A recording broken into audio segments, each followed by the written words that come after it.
Kayak ini Pak.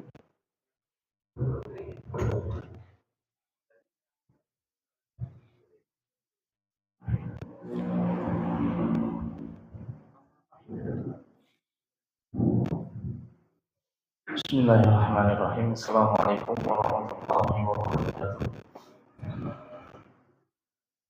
Innal hamdalillah nahmaduhu wa nasta'inuhu wa nastaghfiruh wa na'udzu billahi min shururi anfusina wa min sayyiati a'malina. Man yahdihillahu fala mudilla lahu wa man yudlil fala hadiya lahu. Asyhadu an la ilaha illallah wahdahu la syarika lahu wa asyhadu anna Muhammadan abduhu wa rasuluh. Allahumma shalli wa sallim wa barik ala nabiyyina Muhammadin wa ala alihi wa ashabihi wa man tabi'ahum bi ihsanin ila yaumiddin. Amma ba'du. Ya ayyuhal muslimun wal muslimat rahimani wa rahimakumullah. Jamaah sekalian yang saya hormati dan saya muliakan. Alhamdulillah, kesempatan malam hari ini kita bisa kembali berkumpul bermajlis di salah satu rumah Allah Subhanahu wa taala ini. Di mana untuk pertemuan malam hari ini yang biasanya itu jadwal pembahasan kitab tauhid nih. Tapi karena dua pertemuan sebelumnya untuk jadwal Riyadhus Shalihin itu libur ya secara berurutan dua pertemuan sebelumnya, jadi bulan ini dan bulan kemarin untuk Selasa pertama itu jadwal Riyadhus Shalihin libur. Jadi di sini kita akan lanjutkan terlebih dahulu materi dari kitab Riyadhus Shalihin. Jadi supaya tidak terlalu lama berhenti pembahasannya.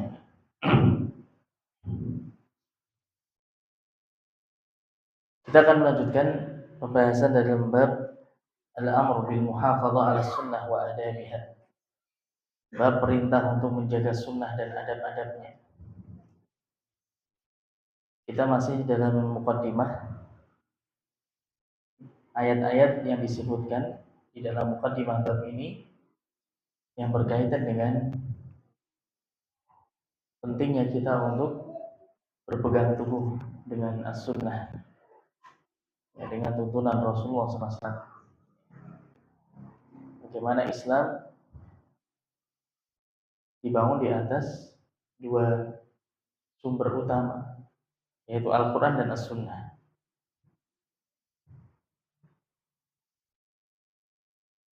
Di sini kita akan lanjutkan, disebutkan dalil dalam Al-Quran, dalil dari Al-Quran, yaitu ayat surat An-Nisa ayat 59. Disebutkan surat An-Nisa ayat 59. Kalau Allah Ta'ala, Allah Subhanahu wa Ta'ala berfirman, "Fa in tanaza'tum fi syai'in farudduhu ila Allahi war Rasul." Fa in tanaza'tum fi syai'in farudduhu ila Allahi war Rasul. Maka apabila kalian berselisih pendapat,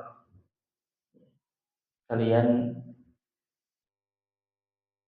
berbeda pendapat dalam suatu perkara, farudduhu ilallahi war rasul, maka kembalikanlah perkara tersebut kepada Allah dan Rasulnya.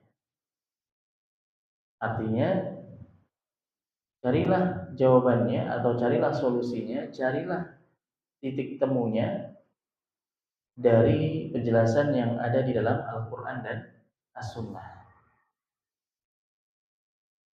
Jadi untuk menyelesaikan segala macam bentuk perselisihan, ya, persengketaan, ya, perbedaan pendapat, ya.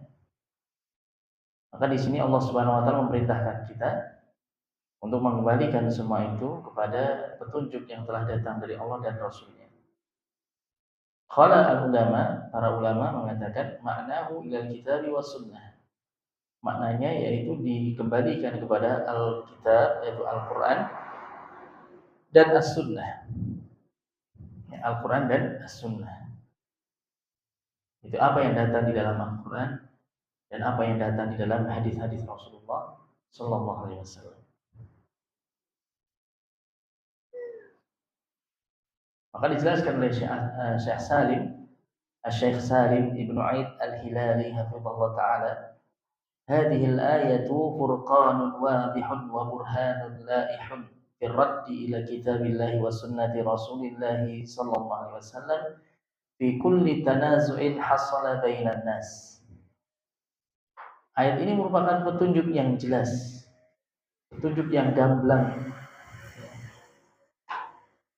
terkait dengan mengembalikan semua perselisihan yang terjadi di antara manusia kepada kitabullah dan sunnah Rasulullah Sallallahu Alaihi Wasallam.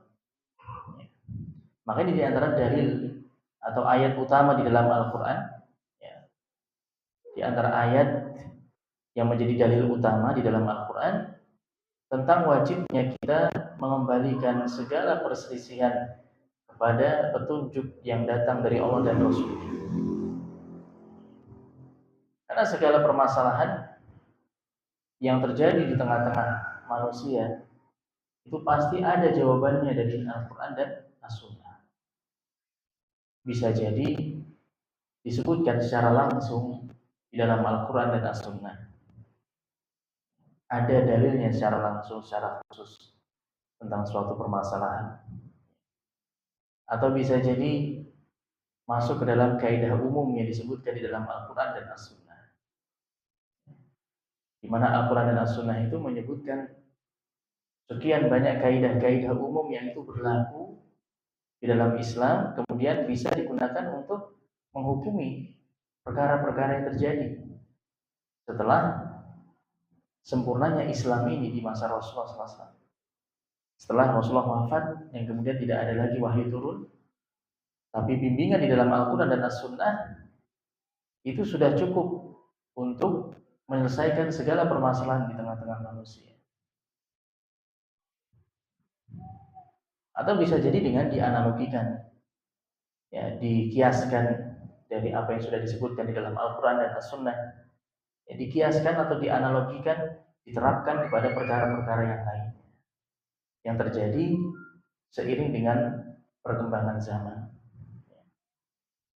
Atau mungkin ada isyarat, ya, dari Al-Quran dan As-Sunnah mengisyaratkan tentang suatu perkara walaupun tidak secara langsung tersurat, tapi sifatnya tersirat. Ada isyarat di dalam Al-Quran dan As-Sunnah tentang suatu perkara yang itu kemudian diperselisihkan oleh manusia. Jadi intinya jamaah sekalian rahimakumullah, kalau kita mempelajari, mendalami Al-Quran dan As-Sunnah, maka kita akan mendapatkan segala jawaban dari semua permasalahan hidup, ya, dari semua permasalahan yang terjadi di tengah-tengah manusia. Karena memang Allah Subhanahu wa taala telah menurunkan dua wahyu ini, yaitu Al-Quran dan As-Sunnah, yang juga merupakan wahyu dari Allah Subhanahu wa taala yang disampaikan oleh Rasulullah SAW, atau beliau contohkan, beliau lakukan, atau beliau tetapkan, yang semua itu merupakan ketetapan yang pasti akan bisa dijadikan sebagai pedoman bagi kaum muslimin sampai hari kiamat, sampai tegaknya hari kiamat, akan terus relevan seiring dengan perkembangan zaman. Tidak akan mungkin kadaluarsa, tidak akan mungkin tidak ada jawaban dari suatu permasalahan yang terjadi di tengah-tengah manusia di dalam Al-Quran maupun As-Sunnah.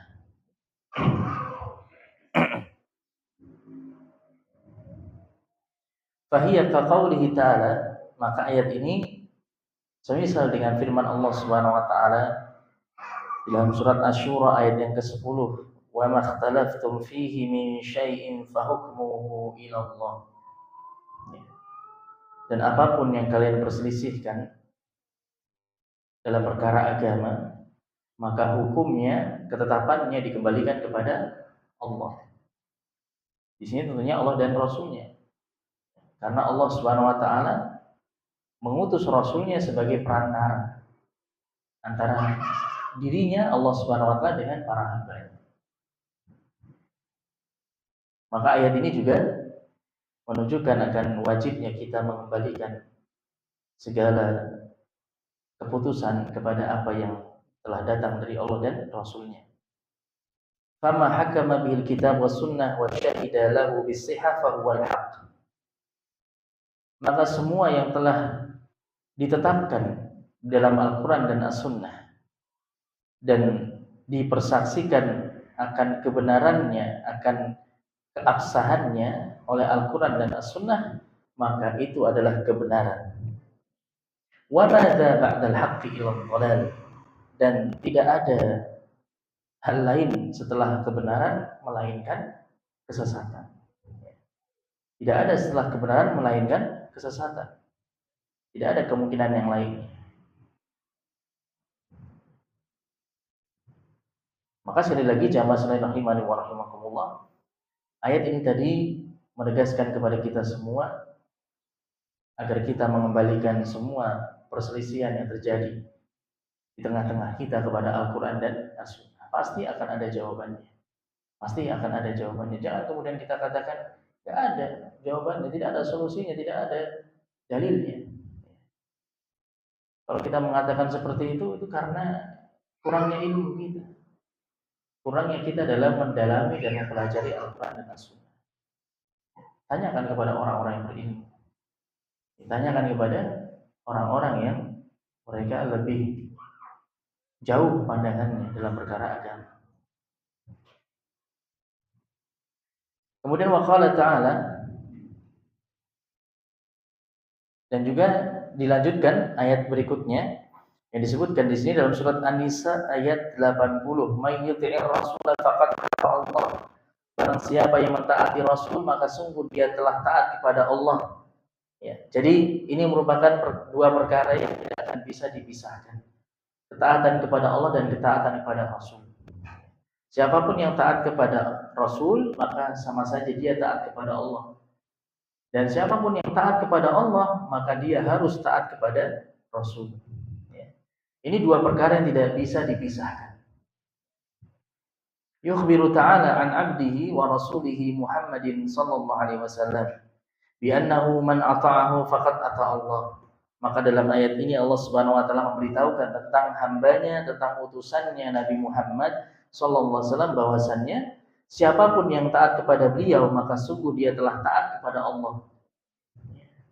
Siapapun yang taat kepada Rasulullah maka pasti dia telah taat kepada Allah Subhanahu wa taala. Tidak akan keluar dari ketaatan kepada Allah Subhanahu wa taala. Jadi jalan keselamatan adalah taat kepada Rasulullah.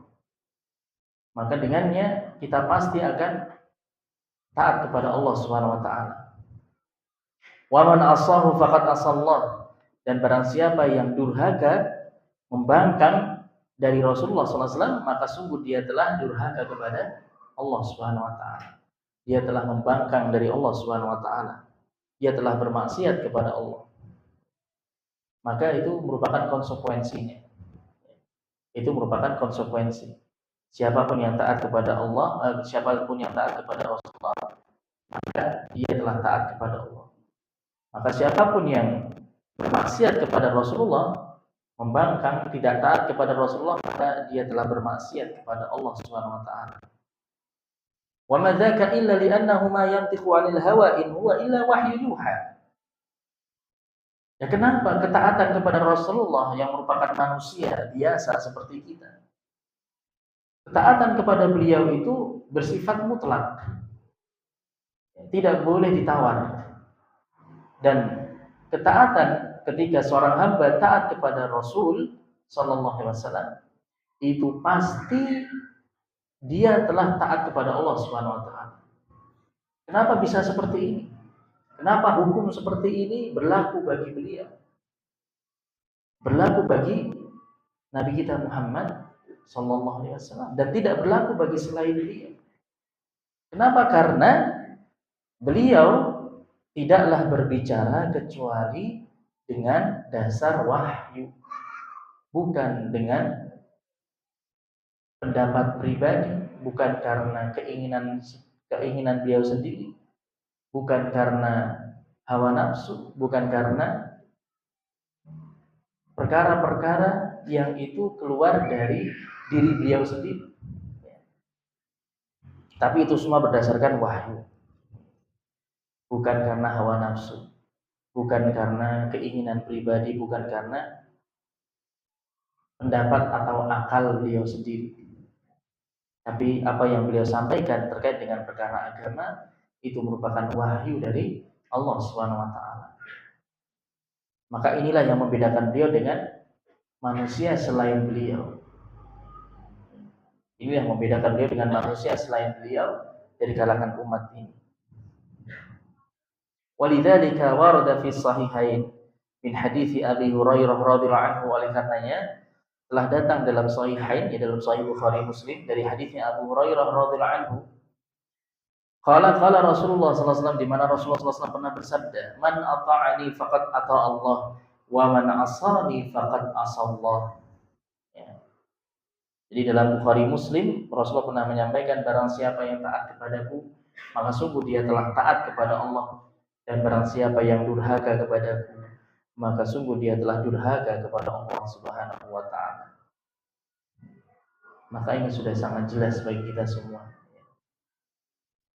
Apa yang beliau sebutkan di sini sudah sangat-sangat jelas, bahwa kita wajib untuk taat kepada Rasulullah sallallahu alaihi wasallam. Oleh karena itu kita wajib untuk muhafadzah ala sunnah. Kita wajib untuk menjaga sunnah. Kita wajib untuk iltizam, berpegang teguh kepada sunnah. Semua yang datang dari beliau itu disebut dengan sunnah. Kita wajib untuk menjadikan itu sebagai pedoman dalam kehidupan kita. Karena dengannya lah kita akan benar-benar taat kepada beliau.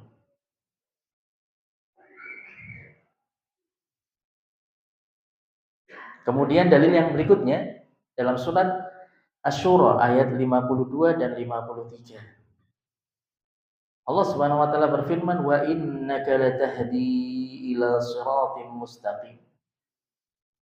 Shiratillahi alladzi lahu mulkus samawati wal ard. Shiratillahi alladzi lahu ma fis samawati wa ma fil ard."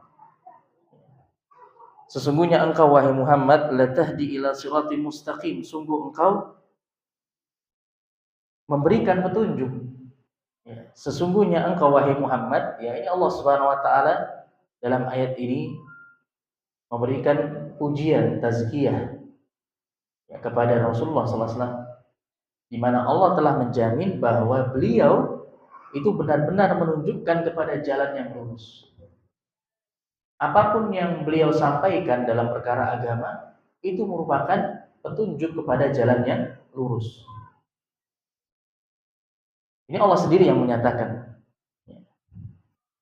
Siratillah, yaitu jalannya Allah Subhanahu wa taala. Jalan agamanya Allah Subhanahu wa taala. Jalan yang lurus. Jalan yang senantiasa kita minta kepada Allah dalam setiap rakaat salat kita. Dalam setiap rakaat salat kita. Ihdinas siratal mustaqim, ya Allah tunjukkanlah kepada kami jalan yang lurus. Maka apa ya jalan yang lurus? Itu terkandung di dalam semua apa yang telah ditunjukkan oleh Rasulullah sallallahu alaihi wasallam. Hidayah berupa al-irsyad wal bayan. Hidayah berupa penjelasan dan bimbingan, arahan, ajakan yang beliau sampaikan. Itu merupakan jalan yang lurus. Itulah jalan yang mengantarkan kepada surga Allah Subhanahu wa taala. Siratillahi alladzi lahu ma fis samawati wa ma fil ardh. Itu jalannya Allah Subhanahu wa taala yang milik Allah lah semua yang ada di langit dan di bumi. Jadi jalannya penguasa alam semesta ini. Jalannya yang menciptakan alam semesta ini. Jalan yang telah ditetapkan oleh sang penguasa alam ini, Allah Subhanahu wa taala, dan itulah satu-satunya jalan yang menuju kepada keselamatan, menuju kepada surga Allah Subhanahu wa taala. Maka di sini jelas Allah Subhanahu wa taala sebutkan dalam ayat ini, semua yang datang dari Rasulullah berupa petunjuk itu mengantarkan kepada jalan yang lurus. Mengantarkan kepada jalan yang lurus. Maka jangan sampai kemudian kita menyimpang dari petunjuk beliau. Karena kita akan menyimpang dari jalan yang lurus. Yukhbirullahu ta'ala an haqiqati da'wati Rasul sallallahu alaihi wasallam wa annahu yad'u ila tariqin wadihin bayyinin wa sabilin muyassarin hayyin. Allah Subhanahu wa taala telah memberitahukan tentang hakikat dakwah Rasulullah sallallahu alaihi wasallam, hakikat seruan beliau, ajakan beliau kepada umat manusia, dan bahwasannya beliau mengajak kepada jalan yang jelas, jalan yang gamblang, yang terang benderang, jalan yang dimudahkan oleh Allah Subhanahu wa taala, jalan yang penuh dengan rahmat Allah Subhanahu wa taala, penuh dengan kemudahan-kemudahan dari Allah Subhanahu wa taala. Wa huwa ad-dinul ladzi irtadahu li ibadihi wa amrihim wa amarahum an yuthabbitu alaihi hatta yalqahu alla innahu al-Islam.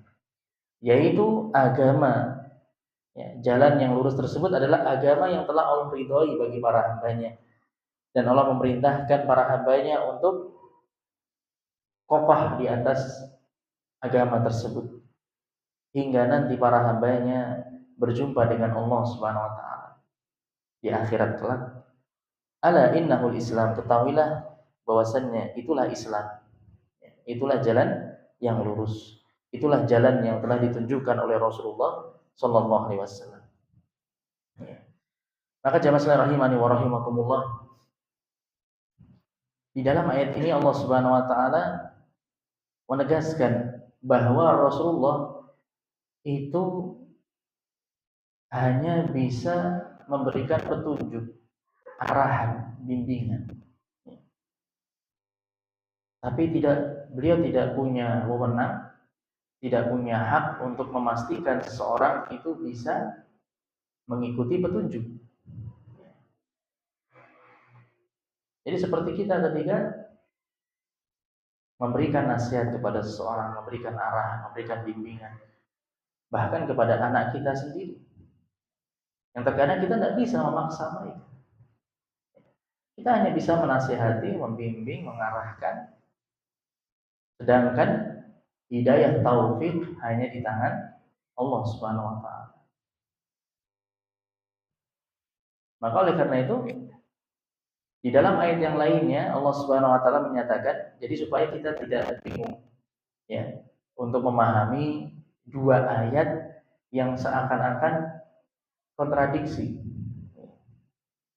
Yaitu ayat ini dalam surat Asy-Syura ayat 52, tadi Allah mengatakan, sesungguhnya engkau wahai Muhammad, engkau benar-benar memberikan hidayah. La tahdi, engkau memberikan petunjuk. Petunjuk itu ya hidayah. Ya, engkau benar-benar bisa memberikan petunjuk kepada jalan yang lurus. Kemudian di ayat yang lainnya, ya, di dalam surat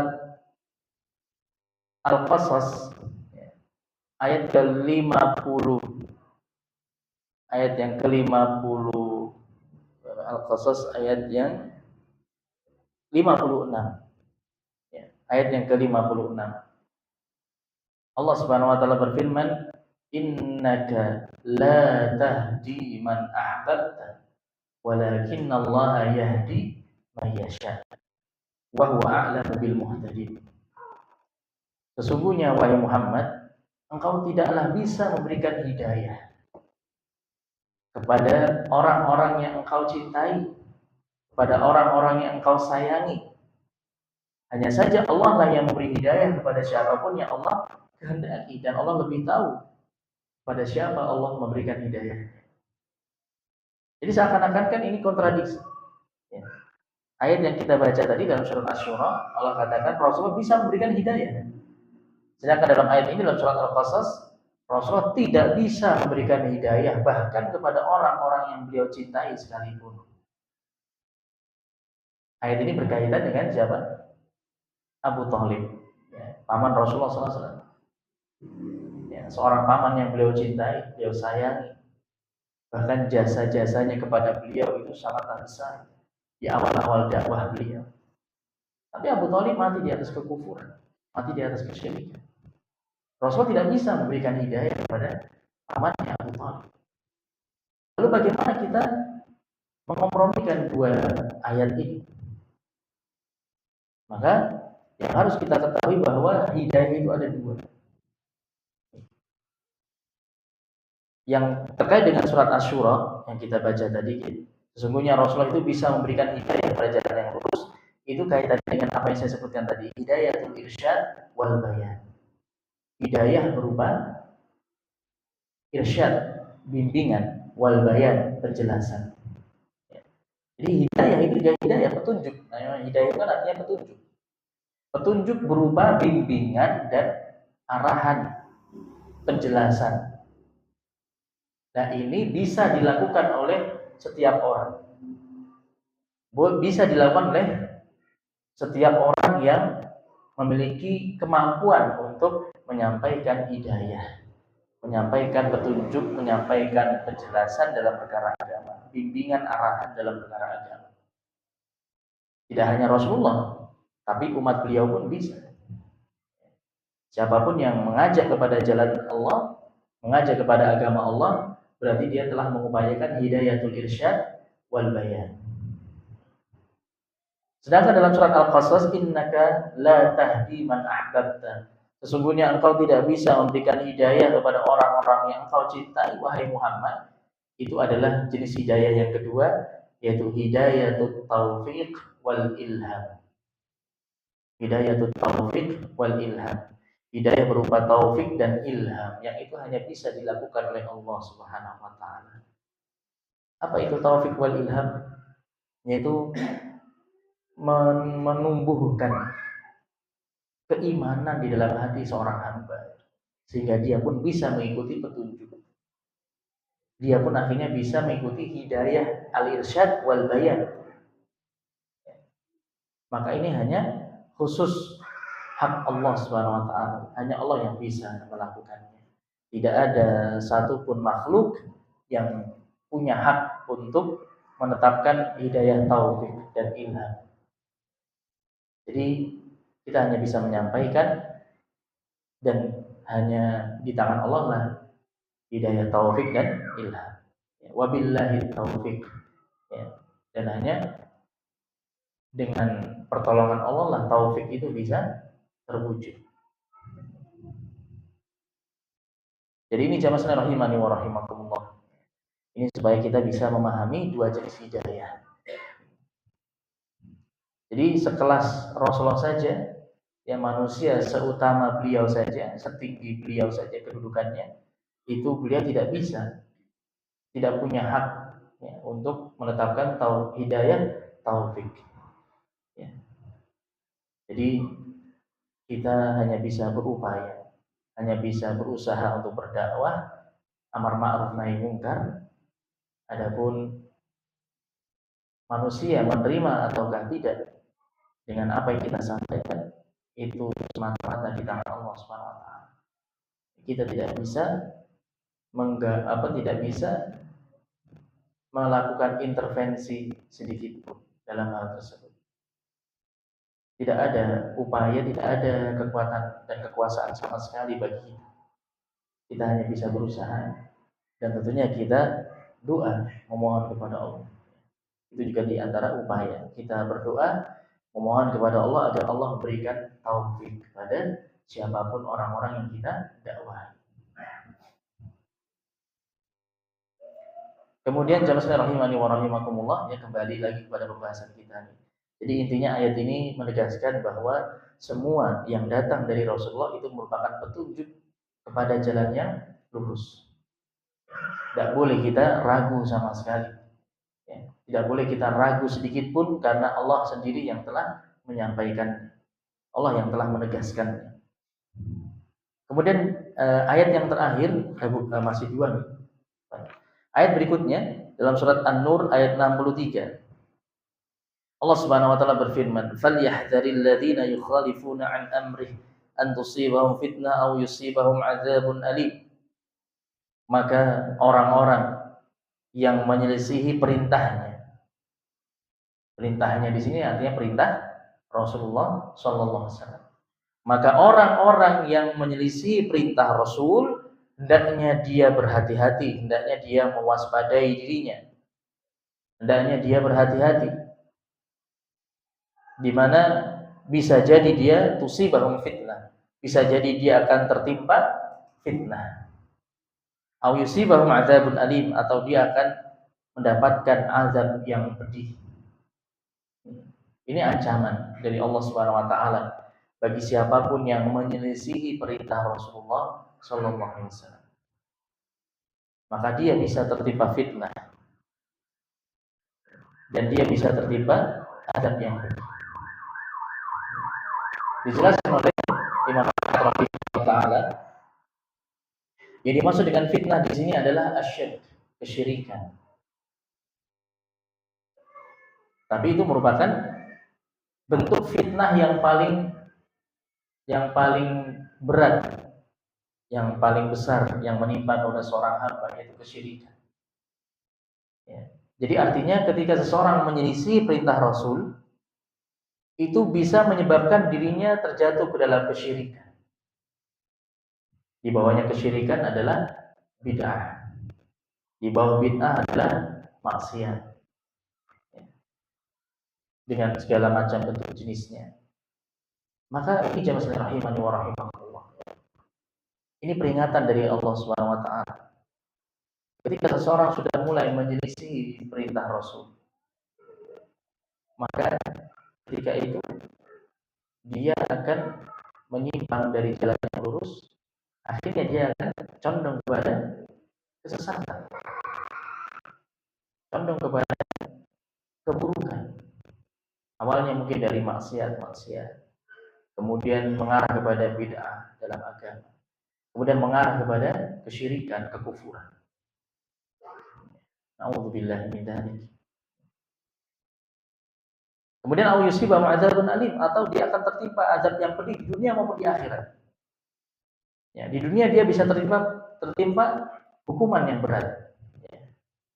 Orang yang terjatuh ke dalam kesyirikan atau kekufuran, misalnya dia melakukan perbuatan sihir, maka di dunia dia dijatuhi hukuman yang berat, yaitu hukuman mati. Tukang sihir itu hukumannya apa?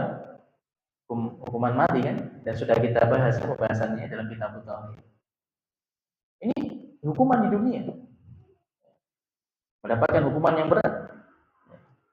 Atau dia melakukan perbuatan dosa-dosa besar yang di situ harus ditegakkan hukum had. Ya, karena tadi saya sebutkan ya, fitnah itu paling tingginya tadi kesyirikan atau kekufuran. Ya, bawahnya bid'ah, bawahnya lagi kemaksiatan. Misalnya dia terjatuh ke dalam dosa-dosa besar. Ya. Maksiat yang besar. Misalnya zina. Akhirnya kemudian dia dihukum had, dihukum rajam sampai mati. Itu hukuman di dunia. Belum lagi nanti hukuman di akhirat kalau dia tidak bertaubat. Atau dia melakukan homoseksual, akhirnya dihukum had di dunia dengan hukuman yang berat. Atau pelanggaran-pelanggaran yang lain, perbuatan-perbuatan bid'ah. Ya, bid'ah yang itu kemudian sudah masuk ke dalam ranah kekufuran. Ya, maka itu harus ada tindakan tegas dari pemerintah kaum muslimin. Pelakunya itu harus dihukum. Dan kalau perlu dihukum berat, maka bisa dihukum dengan hukuman yang berat. Mungkin dicambuk, ya, mungkin di penjara atau diasing, atau bahkan bisa jadi dihukum mati, tergantung tingkat bid'ah yang dia sebarkan. Maka ini jamaah rahimani wa rahimakumullah, ini merupakan peringatan dari Allah Subhanahu wa taala kepada siapapun yang menyelisih perintah Rasulullah sallallahu alaihi wasallam. Karena tadi ini untuk sebagai pelengkap dari apa yang kita pahami di ayat yang sebelumnya. Di ayat yang sebelumnya Allah menegaskan petunjuk dari Rasulullah itulah petunjuk yang mengarah kepada jalan yang lurus. Jadi kalau kita menyelisih petunjuk beliau ini, ya tentunya kita akan melenceng dari jalan yang lurus. Dan semakin kita jauh melencengnya dari jalan yang lurus, kita akan semakin jauh dari kebenaran. Makanya kemudian akhirnya dia akan lebih dekat dengan kesesatan. Maka di sini yuhadzirullah subhanahu wa ta'ala man khalafa amra Rasulillah sallallahu alaihi wasallam wa huwa sabilahu wa minhajahu wa tariqatahu wa sunnatahu fatuzinal aqwal wal a'mal, atau sampai tadi dulu wa sunnatahu wa tariqatahu wa sunnatahu. Allah Subhanahu wa taala memberikan peringatan pada siapapun yang menyelisih perintah Rasulullah sallallahu alaihi wasallam. Dan perintah beliau itu adalah jalan beliau. Jalan beliau yang lurus. Metode beliau dalam beragama. Sunnah beliau. Fatuzan al-aqwal wal a'mal bi aqwalihi wa a'malihi. Maka semua ucapan dan perbuatan itu ditimbang dengan ucapan dan perbuatannya Rasulullah sallallahu alaihi wasallam. Jadi beliau itu merupakan neraca atau timbangan terbesar, barometer tolak ukur terbesar untuk menentukan benar atau tidaknya suatu ucapan maupun suatu perbuatan. Sebagaimana disebutkan oleh Imam Sufyan ibn Uyainah rahimahullah ta'ala. Ya, Imam Sufyan ibn Uyainah rahimahullah pernah mengatakan, ini dinukilkan oleh Al-Imam Al-Khatib Al-Baghdadi di dalam kitab beliau Jami' li akhlaqir rawi wa adabis sami. Ya, Al-Jami' li akhlaqir rawi wa adabis sami. Ini kitab beliau terkenal terkait dengan akhlak-akhlak penuntut ilmu, adab-adab penuntut ilmu, apalagi penuntut para pencari hadis Rasulullah SAW. Maka disebutkan di situ oleh Al-Imam Al-Khatib Al-Baghdadi ucapannya Sufyan ibn Uyainah. Inna Rasulullah sallallahu alaihi wasallam wal mizanul akbar. Sesungguhnya Rasulullah SAW itu adalah mizan yang terbesar, timbangan terbesar. Ya, tu'radu alaihi al-asya. Semua perkara itu ditimbang dengan beliau, ditimbang dengan semua yang ada pada Rasulullah sallallahu alaihi wasallam. Ya. Ala khuluqihi wa siratihi wa hajihi. Ya, ditimbang dengan bagaimana, ditimbang dengan akhlak beliau, ditimbang dengan bagaimana kehidupan beliau, bagaimana petunjuk beliau, bagaimana metode beliau dalam beragama, bagaimana ibadah beliau, bagaimana muamalah beliau. Ya. Jadi semua perkara itu ditimbang dengan semua yang ada pada Rasulullah sallallahu alaihi wasallam. Fama wafaqaha fahuwal haq. Maka apapun dari perkara-perkara tersebut yang sesuai dengan apa yang ada pada Rasulullah, itulah kebenaran. Wa ma khalafaha fahuwa al-batil. Sedangkan semua yang menyelisihi apa yang ada pada Rasulullah itu adalah kebatilan. Maka ini semakin menegaskan kepada kita betapa pentingnya kita untuk menjaga sunnah Rasulullah. Menjaga di sini tentunya tidak hanya sekedar berpegang teguh, ya. Tidak hanya terkait dengan bagaimana kita menjaga supaya sunnah Rasulullah itu tetap hidup di tengah-tengah umat. Tapi tentunya kita pertama kali terlebih dahulu adalah berusaha untuk mempelajari sunnah Rasulullah sallallahu alaihi wasallam. Itu yang paling penting, yang pertama kita pelajari itu. Ya. Kita cari tahu dulu bagaimana petunjuk beliau dalam beragama. Kita pelajari, kemudian kita amalkan dan berusaha kita sampaikan kepada manusia. Fama wafaqa dzalika qubila wa ma khalafahu fahuwa mardud. Sampun isya dereng. Dereng, Pak. Masih berapa? 5 menit ini.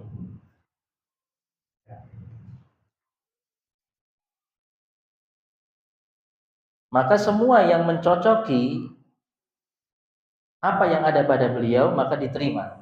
karena itu kebenaran. Sedangkan semua yang menyelisih apa yang ada pada Rasulullah maka ditolak.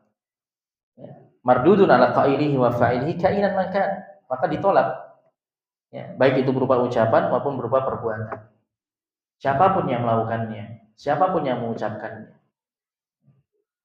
Faman khalafa dzalika zahiran wa batinan fahuwa ala syafa halakah tusibu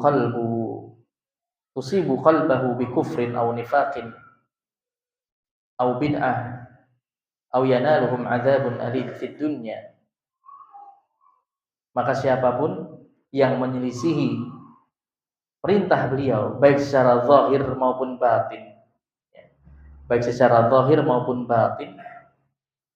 Perhatikan di sini jamaah sekalian rahimani wa rahimakumullah. Kadang seseorang dia menyelisih perintah Rasulullah itu secara zahir. Artinya secara lahiriah dia menyelisih perintah Rasul. Walaupun mungkin terkadang dalam dirinya itu dia masih meyakini perintah Rasul itu adalah yang terbaik. Itulah yang mengantarkan kepada petunjuk. Itulah yang mengantarkan kepada kemaslahatan. Tapi kemudian dia sendiri secara amaliyahnya menyelisih perintah Rasul. Itu saja sudah diancam dengan ayat ini. Apalagi penyelisihannya lahir dan batin. Secara lahiriah amaliyahnya dia menyelisih perintah Rasul, dan batinnya pun, ya, hatinya pun juga menyelisih perintah Rasul. Tidak mau menerima apa yang datang dari Rasulullah. Ya, dia meyakini bahwasanya apa yang datang dari Rasulullah itu bukan merupakan kebenaran yang mutlak, misalnya, atau sudah tidak relevan dengan zaman sekarang ini, atau alasan-alasan yang lain. Maka tentunya itu lebih parah keadaan. Kalau seperti itu berarti dia seorang munafik. Seorang munafik kalau dia masih mengaku seorang muslim. Tapi yang harus kita waspadai di sini, kita hanya sekedar menyelisih secara zahir saja, itu sudah bisa mengantarkan kepada kesesatan. Ya. Maka itu yang harus kita waspadai. Maka beliau katakan di sini, siapapun yang menyelisih beliau, baik secara zahir maupun batin, maka dia benar-benar dalam jurang kebinasaan. Ya, berada di tepi jurang kebinasaan, di mana hatinya bisa tertimpa kekufuran. Ya, hatinya terjatuh ke dalam kekufuran, masuk ke dalam hatinya kekufuran atau kesyirikan atau kemunafikan atau bid'ah. Ya. Atau dia tertimpa hukuman yang pedih, azab yang pedih di dunia, biqatlin dengan dibunuh, au haddin atau dijatuhi hukum had, au habsin atau dipenjara, au nahwi dzalik atau yang semisalnya. Itu sebagai bentuk hukuman di dunia. Wala adzabul akhirah akbar. Sedangkan hukuman di akhirat, siksa di akhirat nanti jauh lebih berat. Maka ini jamaah sekalian rahimani wa rahimakumullah, ini merupakan peringatan dari Allah Subhanahu wa taala kepada kita semua, jangan sampai kita menyelisihi apa yang datang dari Rasulullah sallallahu alaihi wasallam sedikit pun. Ya, kita sudah azan dulu, insyaallah nanti setelah azan kita lanjutkan sedikit. Insyaallah.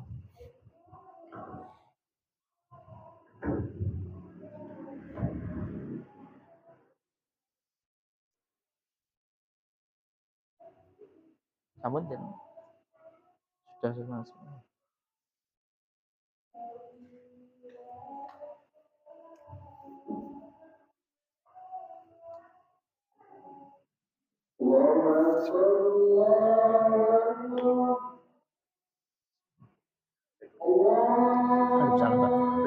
Salam saking temen lama Sinten? Faisal Khalid Musa. Faisal kalian? Khalid Musa. Musa, Faisal pun di Pak nih. Tes. Kanca kuliah apa SMA? SMA pun di Banjaran. Oh, SMA Setunggal Karanganyar, SMP Setunggal. SMP. Nggih Faisal nggih. SMP 1 juga. Masyaallah. Niku oh, temen jenengan. Kapan-kapan badhe. Oh, nggih, monggo Pak. Nggih, matur nuwun alaika walisan.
Jemaah sekalian, saya hormati dan saya muliakan, rahimani wa rahimakumullah.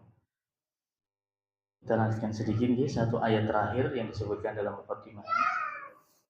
Dalam surat Al-Ahzab ayat 34, Allah Subhanahu wa taala berfirman, "Wadhkurna ma yutla fi buyutikunna min ayatillahi wa hikmah."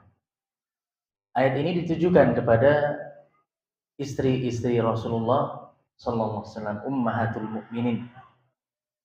Allah menyatakan wadhkurna, dan sebutlah, bacakanlah, sampaikanlah semua ayat-ayat Allah dan hikmah yang dibacakan di dalam rumah-rumah kalian. Di artinya semua ilmu yang disampaikan oleh Rasulullah SAW kepada keluarga beliau, ya, kepada istri-istri beliau. Tentunya istri-istri Rasulullah banyak mendapatkan ilmu dari Rasulullah Sallallahu Alaihi Wasallam yang itu tidak didapatkan oleh kaum muslimin yang lainnya. Maka itulah yang kemudian Allah perintahkan untuk agar disampaikan kepada kaum muslimin. Ya. Begitulah mungkin ayat-ayat yang turun ketika Rasulullah sedang berada di rumahnya bersama istri-istrinya. Nah, maka semua itu diperintahkan untuk disampaikan. Nah, di sini yang kita garis bawahi jamaah sekalian rahimani wa rahimakumullah. Di sini Allah sebutkan min ayatillahi wal hikmah. Ya. Bacakanlah semua yang dibacakan kepada kalian di rumah-rumah kalian berupa ayat-ayat Allah dan hikmah. Maka al-hikmah di sini dijelaskan oleh para ulama yaitu as-sunnah. Ya. Jadi kalau datang kata al-hikmah beriringan dengan kitabullah, ya, Al-Quran atau ayat-ayat Allah, kemudian selanjutnya disebutkan kata al-hikmah, maka yang maksud dengan al-hikmah itu adalah as-sunnah. Ya. Itu hadis-hadis Rasulullah SAW, ucapan beliau, perbuatan beliau, ya, penetapan beliau dalam suatu hukum syariat. Maka itu semua merupakan salah satu dari sumber hukum atau sumber agama, ya, sumber segala syariat Allah Subhanahu wa taala yang ditetapkan di dalam agama Islam. Jadi Al-Quran dan as-sunnah itu tidak bisa kita tinggalkan, tidak bisa kita pisahkan antara keduanya. Yaqulullah ta'ala linisa'in nabi sallallahu alaihi wasallam. Ya, Allah Subhanahu wa taala berfirman kepada istri-istrinya Nabi Muhammad sallallahu alaihi wasallam, "Udzkurna hadhihi ni'mah allati khussistunna biha min bainin nas." Sampaikanlah nikmat-nikmat ini, ya, yang kalian dikhususkan dengan semua nikmat tersebut. Hanya kalian yang bisa mengetahuinya, hanya kalian yang bisa mendengarnya, hanya kalian yang mendapati semua itu, ya, yaitu ilmu-ilmu yang disampaikan Rasul di dalam rumah-rumah beliau. Beliau sampaikan kepada keluarga beliau, kepada istri-istri beliau, yang semua itu tidak bisa didapatkan oleh kaum muslimin yang lain. Idil wahyu yanzilu fi buyutikum, karena banyak wahyu yang turun di rumah-rumah kalian. Banyak wahyu, ayat-ayat Al-Quran yang itu turun ketika Rasulullah berada di dalam rumahnya bersama istri-istrinya. Maka ini semua merupakan penjelasan, ya, bahwasannya yang dimaksud dengan Alkitab dan Al-Hikmah, ya, atau Al-Quran dan Al-Hikmah, atau ayat-ayat Allah dan Al-Hikmah, maka yang dimaksud dengan Alkitab atau ayat-ayat Allah itu adalah apa yang datang di dalam Al-Quran, sedangkan Al-Hikmah yang dimaksudkan adalah apa yang datang di dalam As-Sunnah. Dan keduanya tidak akan mungkin bisa dipisahkan, karena keduanya itu saling melengkapi, saling menjelaskan. Maka sebagaimana disebutkan oleh Al-Imam Asy-Syafi'i rahimahullah ta'ala dalam kitab beliau Al-Risalah, fadzakarallahu al-kitaba wa huwa al-Qur'an wa dzakara al-hikmah. Maka dalam ayat ini Allah menyebutkan Alkitab, yang dimaksudkan dengan Alkitab itu adalah Al-Quran. Dan Allah kemudian menyebutkan Al-Hikmah. Fasami'tu man ardo min ahlil ilm yaqulu al-hikmah sunnatu Rasulillah sallallahu alaihi wasallam. Sedangkan aku mendengar dari orang yang aku ridhoi dari kalangan ahlul ilm, dari kalangan ulama. Jadi Imam Asy-Syafi'i menyebutkan, ya, ucapan dari guru beliau, tapi beliau tidak sebutkan secara langsung namanya, bahwasannya dari guru beliau tersebut beliau mendapatkan keterangan al-hikmah sunnatu Rasulillah sallallahu alaihi wasallam. Yang dimaksud dengan al-hikmah dalam ayat tersebut adalah sunnahnya Rasulullah sallallahu alaihi wasallam. Maka ini jamaah sekalian rahimani wa rahimakumullah, di dalam ayat ini Allah Subhanahu wa taala memerintahkan kepada istri-istri Nabi agar mereka menyampaikan kepada kaum muslimin semua sunnah-sunnah yang mereka dapatkan dari Rasulullah sallallahu alaihi wasallam. Ya, semua petunjuk-petunjuk yang mereka dapatkan dari Rasulullah. Karena tentunya banyak sekali sunnah-sunnah dari Rasulullah yang hanya mereka yang tahu. Yang mana hanya mereka, para istri-istri beliau, yang tahu. Sedangkan kaum muslimin tidak bisa mengetahui semua itu, karena terjadi di dalam rumah beliau, di tempat yang paling privasi bagi Rasulullah sallallahu alaihi wasallam. Maka diperintahkan untuk disampaikan semuanya. Karena itu semua merupakan petunjuk. Itu semua merupakan perkara yang penting dalam agama ini. Yang semuanya itu harus dipelajari dan diamalkan oleh kaum muslimin. Dan tentunya para istri Nabi Muhammad SAW radhiyallahu anhunna, mereka semua tentunya menjalankan perintah ini. Ya. Maka kita banyak dapati dalam hadis-hadis Rasulullah yang itu bersumber dari istri-istri beliau. Ya. Yang paling banyak tentunya dari Aisyah radhiyallahu anha. Kemudian juga ada dari ummahatul mukminin yang lainnya seperti Ummu Salamah, Ummu Habibah, Hafsah, dan yang lainnya. Yang mereka semua menyampaikan apa yang mereka dapati di dalam rumah-rumah mereka, ya, dari petunjuk-petunjuk Rasulullah SAW. Yang kemudian semua itu dihafal, ya, diingat oleh kaum muslimin, dipelajari, kemudian diamalkan, dan hingga saat ini bisa kita pelajari. Bisa kita pelajari hingga saat ini. Maka ini bentuk muhafadzah atas sunnah. Ini bentuk penjagaan terhadap sunnah Rasulullah sallallahu alaihi wasallam.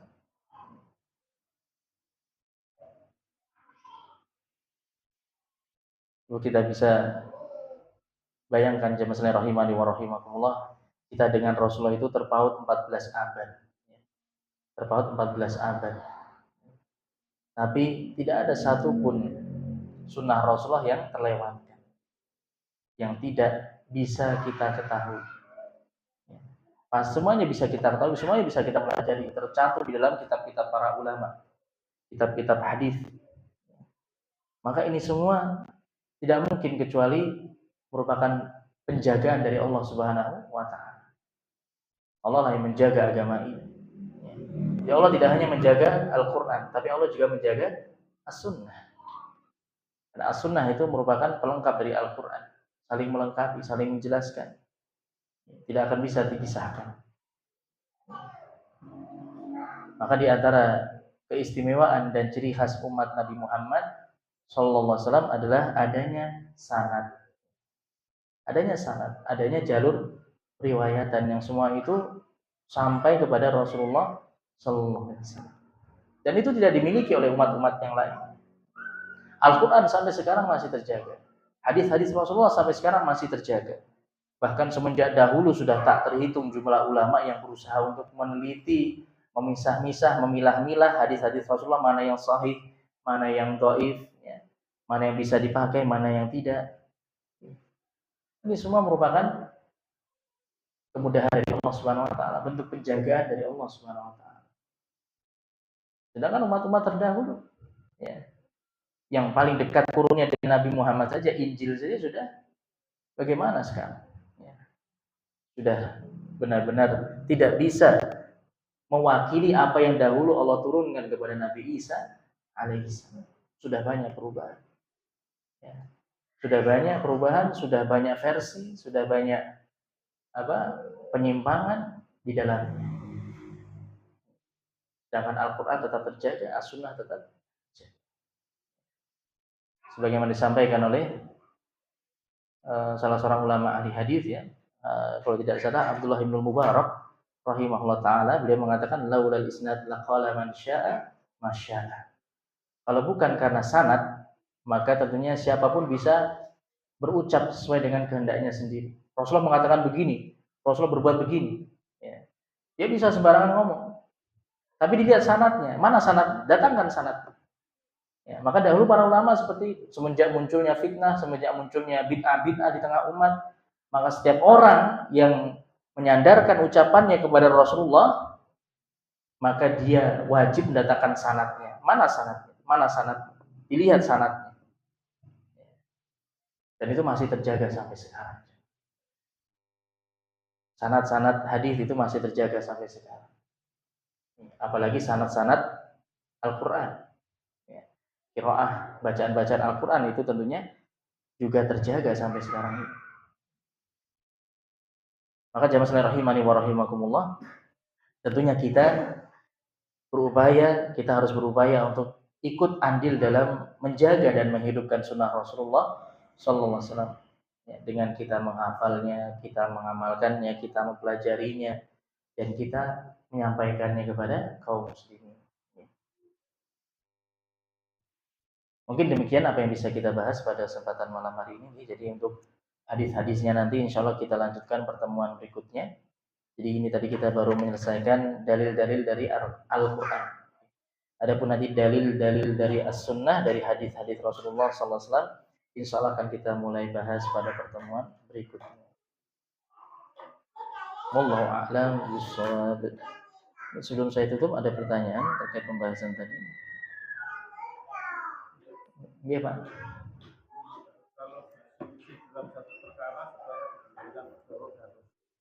Iya.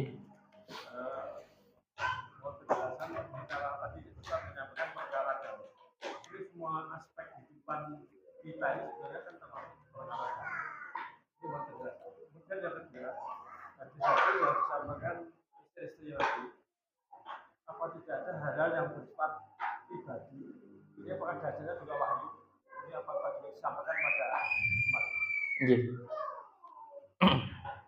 Untuk jawab pertanyaan yang pertama terkait dengan apa? Terkait dengan perkara agama ini.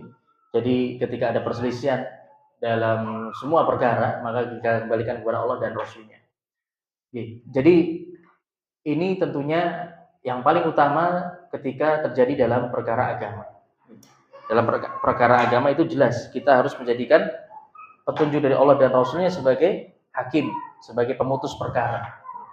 Adapun dalam perkara dunia, maka sebenarnya juga kita harus kembalikan kepada Allah dan Rasul-Nya.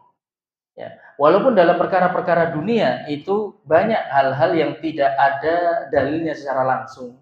Ya. Misalnya terkait dengan hukum suatu muamalah, ya. Terkait dengan apa? Terkait dengan hubungan antar tetangga, misalnya ada suatu permasalahan yang misalnya menyangkut kaitannya dengan hak kepemilikan, ya, atau kaitannya dengan hubungan interaksi antar manusia, yaitu sering terjadi di tengah-tengah masyarakat, ya, entah itu kaitannya dengan harta atau kaitannya dengan kehormatan dan yang lainnya. Maka semua itu juga dikembalikan kepada Allah dan Rasul-Nya. Semuanya sudah ada petunjuknya. Semuanya sudah ada petunjuknya. Jadi sebenarnya kalau kita mempelajari dan kita menerapkan hukum Islam, ya, itu sudah menyeluruh. Itu sudah mencakup semua aspek kehidupan. Ya. Kita mengenal ada hukum pidana, ada hukum perdata. Ya. Hukum pidana di dalam Islam itu sudah diterapkan, sudah ada semua. Dari mulai pelanggaran pencurian, ya, kemudian pembunuhan, kemudian penganiayaan dan yang lainnya, itu semua sudah ada dalam Islam. Ya. Kemudian kaitannya dengan hukum perdata, kaitannya dengan perselisihan antar individu, ya, persengketaan antar individu itu juga sudah diatur dalam Islam. Ya. Semuanya sudah diatur.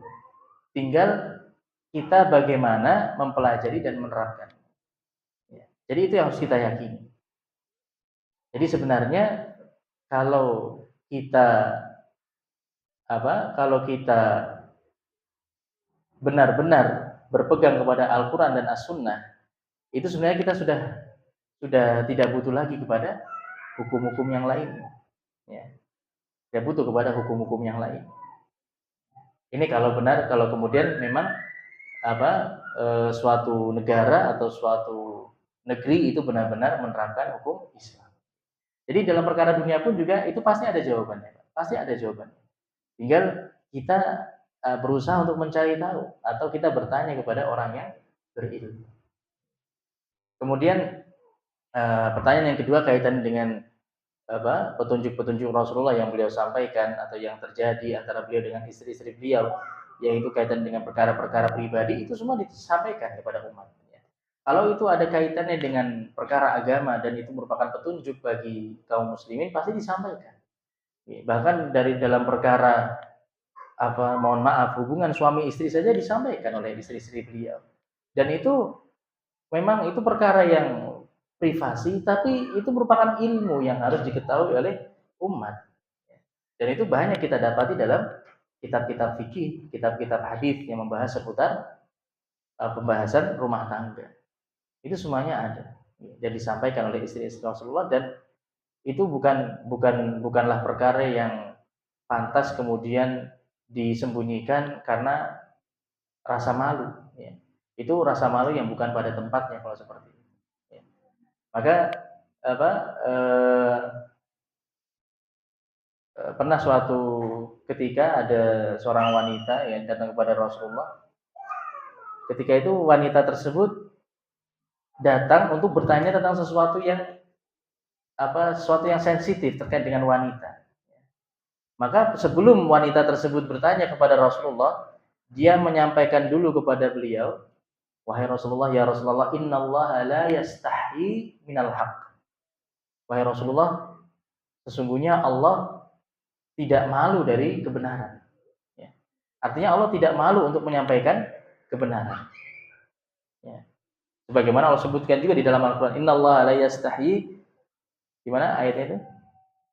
Innallaha la yastahi ay yadriba mathalan ma ba'udatan fama fawqaha. Ya Allah Subhanahu wa taala tidak malu untuk menyampaikan kebenaran. Permisalan-permisalan yang remeh, permisalan-permisalan yang itu mungkin dianggap sepele bagi manusia atau dianggap tabu oleh manusia. Tapi Allah ketika menyampaikan itu kebenaran ya harus disampaikan. Ya. Maka di sini wanita tersebut sebelum bertanya kepada Rasulullah tentang permasalahan-permasalahan yang sensitif terkait dengan wanita, dia tegaskan dulu, artinya ini bukan pertanyaan yang seharusnya saya malu untuk bertanya, karena Allah saja tidak malu untuk menyampaikan kebenaran. Jadi artinya banyak sekali hal-hal yang memang itu terkait dengan urusan rumah tangga, urusan pribadi antara beliau dengan istri-istri beliau yang itu juga disampaikan oleh istri-istri beliau dan tidak mungkin kemudian disembunyikan. Wallahu a'lam. Mungkin kita coba dulu sampai di sini pembahasan kita pada malam hari ini. Insyaallah nanti kita lanjutkan pada pertemuan berikutnya. Alhamdulillahirabbil alamin wa sallallahu wasallam ala nabiyyina Muhammadin wa ala alihi wa ashabihi ajmain. Subhanakallahumma bihamdika asyhadu an la ilaha illa anta astaghfiruka wa atubu ilaik. Wassalamualaikum warahmatullahi wabarakatuh.